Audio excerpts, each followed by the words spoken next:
Ça y est, la surenchère xénophobe raciste est en marche en prélude aux prochaines échéances présidentielles 2027.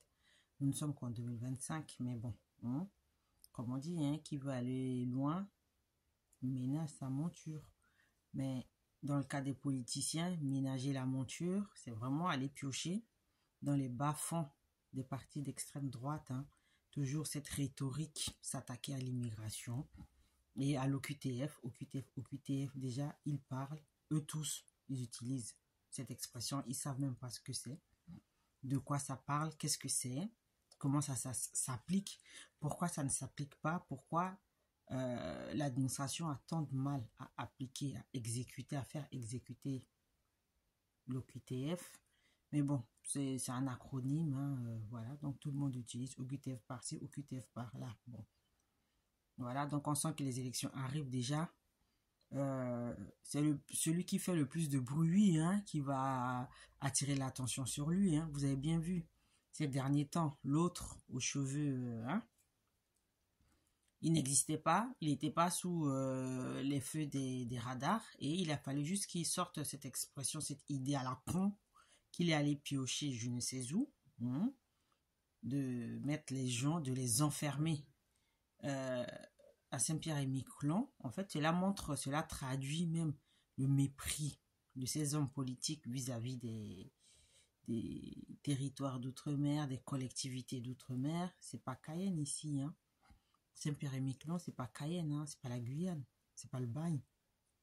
On est en 2025, hein, on n'enferme pas les gens sur une île parce qu'ils sont frappés par une mesure administrative. Hein. C'est des animaux.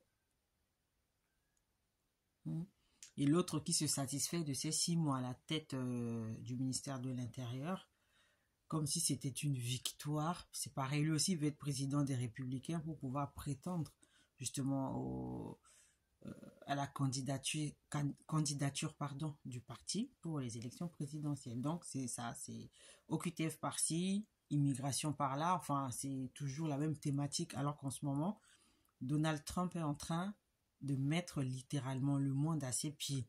Personne n'a réagi. Enfin, eux, ça les intéresse pas parce qu'ils s'en fichent. C'est l'argent public qui les paie gracieusement avec leurs résidences secondaires. Qu'est-ce qu'ils connaissent de la vraie vie? Donc, qu'est-ce qui les intéresse? Ces idées nauséabondes. C'est tout.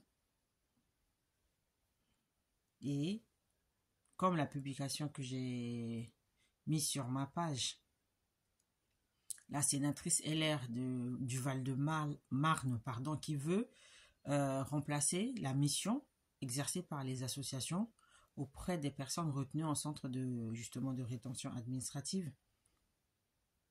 Elle veut confier la mission à l'OFII et ça c'est passé inaperçu. L'OFII, c'est l'Office français de l'immigration et de l'intégration. Donc c'est cet organisme public qui gère tout ce qui est validation de visa long séjour, le contrat d'intégration républicaine, les rendez-vous justement pour les tests linguistiques, les visites médicales, pour la délivrance des premiers titres de séjour, etc. C'est l'OFII qui gère tout ça, tout ce qui concerne l'arrivée et l'intégration des étrangers en France. Et donc, non seulement l'OFII est déjà saturé, mais cette sénatrice propose qu'on confie à l'OFII la mission d'assister ces personnes en centre de rétention.